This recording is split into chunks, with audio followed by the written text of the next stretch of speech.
நீங்கள் பார்த்து கொண்டிருப்பது ஆம்ஸ்டாங் டிவி. நவம்பர் 27 அவர் பிறந்திருக்கிறார். ஒரு தாயுள்ளம் கொண்ட ஒரு இளைஞராக தமிழகம் எங்கும் வலம் வருகிறார். சமீபத்திலே ஒரு ஆராய்ச்சியிலே சொன்னார்கள், கடை 7 வள்ளல்கள் என்று குறிப்பிடப்படுகிறார்கள் அல்லவா. இந்த 7 என்கிற எண் யாரோடெல்லாம் சம்பந்தப்பட்டதாக இருக்கிறதோ அவர்களெல்லாம் தாயுள்ளம் கொண்டவர்களாகத்தான் இருப்பார்கள் என்று ஒரு ஆராய்ச்சி கட்டுரையை வெளியிட்டிருந்தார்கள். கலைவாணர் NS கிருஷ்ணனை அதில் குறிப்பிட்டிருந்தார்கள். தமிழகத்தினுடைய முன்னாள் முதலமைச்சர் திரு MCR அவர்களை குறிப்பிட்டிருந்தார். அவர் பிறந்தது 17, வருஷம் 17, பிறந்த தேதி 17. அப்படித்தான் நினைத்து பார்த்தேன். நம்முடைய சின்னவர் பிறந்த தேதி 27, அவர் பிறந்த வருடம் 77. ஆக அந்த 7 என்று வருகிறவர்களெல்லாம் கடை 7 வள்ளல்களைப் போல தாயுள்ளம் கொண்டவர்களாக இருப்பார்கள் என்று ஒரு சமீபத்தில் ஒரு கட்டுரை படித்தேன். அதற்கு உதாரணமாக நம்முடைய சின்னவர் அவர்கள் திகழ்ந்து கொண்டிருக்கிறார்கள். நான் நினைத்து பார்க்கிறேன், சோபி அவர்கள் நம்முடைய முத்தமிழர் கலைஞரை பற்றி சொல்லுவார். வெஞ்சின போருக்கு, அதாவது இளமையில் தந்தை பெரியாரின் கரங்களை பிடித்து வெஞ்சின போருக்கு வந்தாய், கடமை கண்ணியம் கட்டுப்பாடு என்ற கடகத்தின் பாதையில் போனாய், எண்ணிலா தமிழரை இணைத்து கட்சியின் இதயமே நீதான் என்று ஆனாய் என்று கலைஞரை நம்முடைய சுபவி அவர்கள் சொல்லுவார்கள். அப்படிப்பட்ட கலைஞரிடத்திலே வளர்ந்தவர் நம்முடைய சின்னவர் அவர்கள். நான் நிறைய வரலாற்றையே கொஞ்சம் புரட்டி பார்க்கிறேன். ஒடிசாவினுடைய முதலமைச்சராக இருந்த பிஜு பட்நாயக்கின் மகன் நவீன் பட்நாயக் தான் அரசியலுக்கு வந்த 4 ஆண்டுகளில் முதலமைச்சரானார்.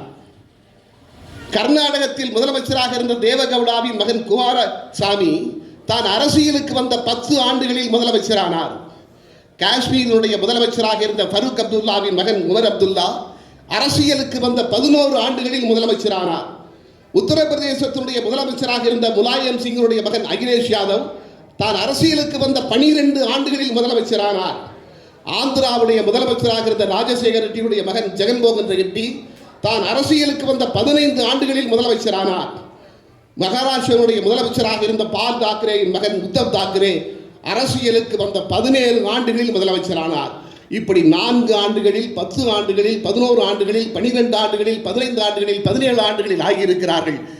ஆனால் அன்பானவர்களே, ஒரு மாபெரும் அரசியல் தலைவருக்கு மகனாக பிறந்தும் இந்தியாவினுடைய பிரதமர் யார் என்று தீர்மானிக்கக்கூடிய இடத்திலே இருக்கின்ற ஒரு வலிமைமிக்க தலைவருக்கு வாரிசாக இருந்தும் அரசியலுக்கு வந்து 54 ஆண்டுகள் கழித்து முதலமைச்சரானவர் இந்திய தலைவர்களிலே தளபதி ஒருவர்தான். திருக்குறளை விட மிக அழகான ஒரு எடுத்துக்காட்டோ அல்லது ஒரு பொருள் பொழிப்போ இருக்க முடியாது. இவர் இப்படிப்பட்டவர் அப்படிங்கிறத இதைவிட ஒரு பொருத்தமாக ஒரு குறள் மூலமாக சொல்வதை விட வேறு எந்த வகையிலையும் சொல்லிட முடியாது. அப்படிங்கிறதால இவரை பற்றி சொல்வதற்கு ஒரு குறள் தேடிக்கிட்டே இருந்தேன். பல குறள் அங்கேயும் இருந்துகிட்டே இருந்துச்சு. அப்போ எனக்கு ஒரு குறள் மிக பொருத்தமாக பட்டுச்சு, ரொம்ப வியப்பாக இருந்தது. இவருக்கு எழுதின மாதிரியே இருந்தது அந்த திருக்குறள். மர மாற்றம் என 4 ஏமம் படைக்கு அப்படிங்கிறது அந்த திருக்குறள். அந்த திருக்குறளுடைய அர்த்தம் நம்முடைய கலைஞரை அவர்களை எழுதின திருக்குறளுடைய விளக்கத்தில் உரைநூலில் அந்த அர்த்தம் இருக்குது. என்னன்னா, வீரம், மான உணர்வு, தலைவனின் நம்பிக்கையை பெறுதல், பெற்று தன் படையை வழிநடத்துதல், இவையே படையை காப்பவர்க்கு பண்பாகும். இந்த 4ம் உடைய ஒருத்தரால் தான் ஒரு படையை வழிநடத்த முடியும், அந்த படையை காப்பாற்ற முடியும். அதுதான் அந்த படை நடத்துபவருக்கு பண்பாகும் அப்படின்னு அந்த திருக்குறள் அமைந்தது. அவர் சொல்லியிருப்பார், ஒரு மனுஷன் ஒரு திருக்குறளுக்கு பொருத்தமாக வாழ்ந்தாதான் அவனுடைய வாழ்வு அர்த்தமாகும் அப்படின்னு. ஸோ அப்படி இந்த திருக்குறளுக்கு பொருத்தமாக வாழ்ந்து கொண்டிருப்பவர் அப்படின்னா இந்த மேடையில் மங்காத தங்கமாக, மக்களின் சிங்கமாக, இந்த கிழக்கு கோட்டத்தினுடைய காவல் கோட்டமாக, நான் சொன்னது எல்லாமே பொருந்து பாருங்க.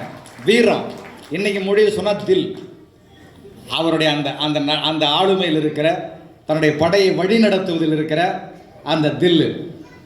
மான உணர்வு, இந்த இனத்தின் இந்த இயக்கத்தின் மீது எவரும் பழிச்சொல் சொல்ல முடியாத அளவிற்கு அதை தன்னுடைய ஆற்றலின் மூலமாக தற்காத்து கொண்டே இருக்கின்ற அந்த மான உணர்வு. தலைவனின் நம்பிக்கையை பெறுதல், அதனால தான் இவர் சேகர் பாபு இல்லை செயல் பாபுன்னு முதல்வர் சொன்னார்.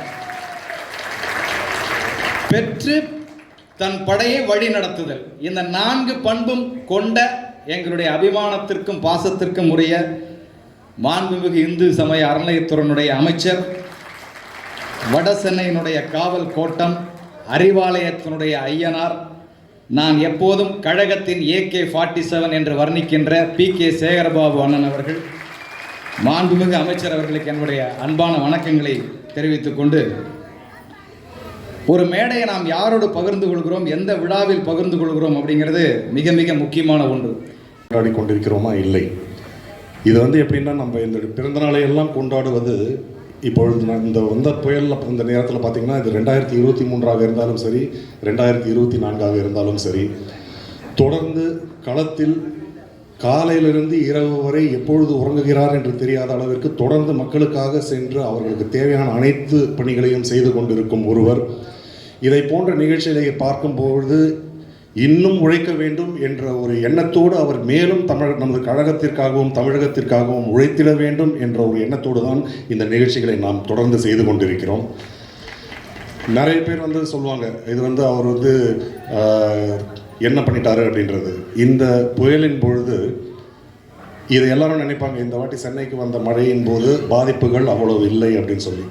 எல்லோரும் என்ன நினைப்பாங்கன்னா, வானிலை ஆய்வு மையம் ஒரு 2-3 நாளைக்கு முன்னாடி சொன்னாங்க, அதனால் பாதிப்பு நம்ம போய் சுற்றி பார்த்து எல்லாம் வேலை பண்ணணும். அப்படி இல்லை.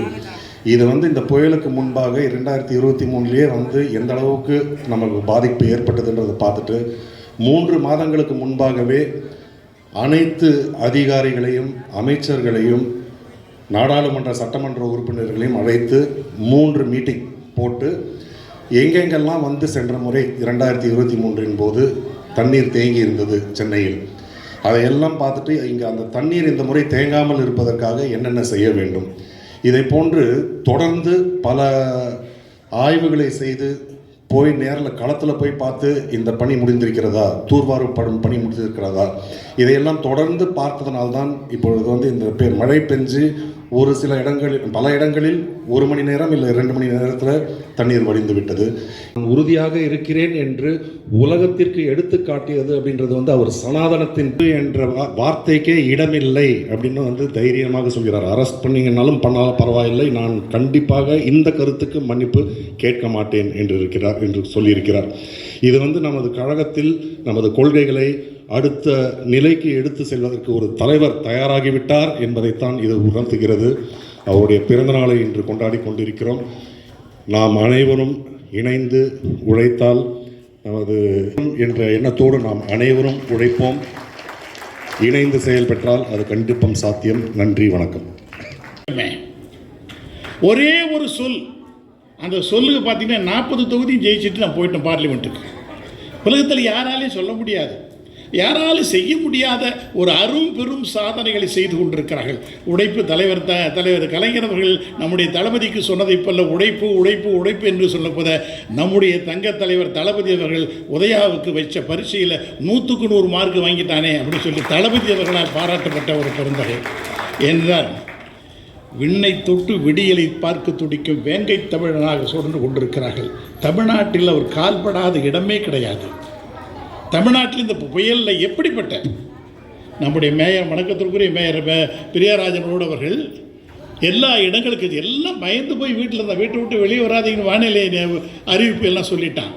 ஆனாலும் அவர் எதற்கும் பயப்படாமல் எல்லா இடங்களிலேயும் சொல்லி, திருவண்ணாமலையில் ஒரு பாறை விழுந்து 7 பேர் செத்துட்டான்னு சொன்ன உடனே அடுத்த நிமிடம் முதல்ல போன ஒரே தலைவர் நம்முடைய உதயநிதி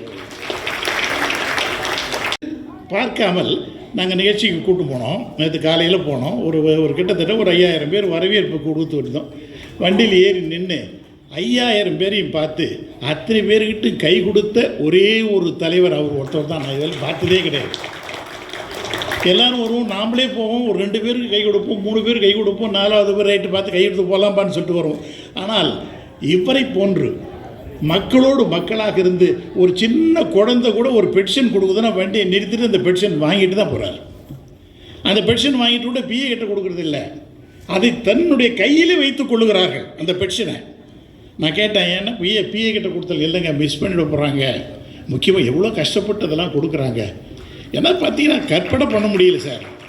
ஆய்வுக்கு உட்காந்துருந்த நேற்று மாவட்டத்தில் இருக்கிற எல்லா அதிகாரிகளும் வந்தாங்க. எல்லா அதிகாரியும் கலெக்டர் எல்லாரும் உட்காந்துருந்தாங்க. வந்த உடனே கேட்டாங்க மாதிரி இப்போ இது ஒரு ஊரில் வந்து ஸ்கூலில் வந்து கிட்டத்தட்ட வந்து பசங்க வந்து 10ஆவதில் மொத்தமே வந்து 30 பேர் தான் பாஸ் பண்ணியிருக்கிறான். மொத்தமே 100 பேரில் 30 பேர் பாஸ் இருக்கிறான். என்ன காரணம்னு தெரியல அப்படின்னு சொல்லிட்டு ஒரு இது வந்தது, பெட்டிஷன் வந்துருக்குது. உடனே தளபதி கேட்குறாரு, இவர் கேட்குறாரு, உதயா கேட்குறாரு, என்னங்க காரணம்னு கேட்குறாரு. அவங்க வந்து இந்த அதிகாரி வந்து ஏதோ சொன்னாங்க. இவர் சுற்றுப்பயணம் செல்வதற்கு முன்பாக தன்னுடைய அதிகாரிகளை யாருக்கும் தெரியாமல் அனுப்பி அந்த மாவட்டத்தில் என்னென்னலாம் இருக்குது, என்னென்னலாம் நடந்தது, என்னென்ன குறைகள் இருக்கிறதுன்னு கேட்ட ஒரே ஒரு அமைச்சர் யாராவது இருக்கிறனா அது உதயா தான். ஆனால்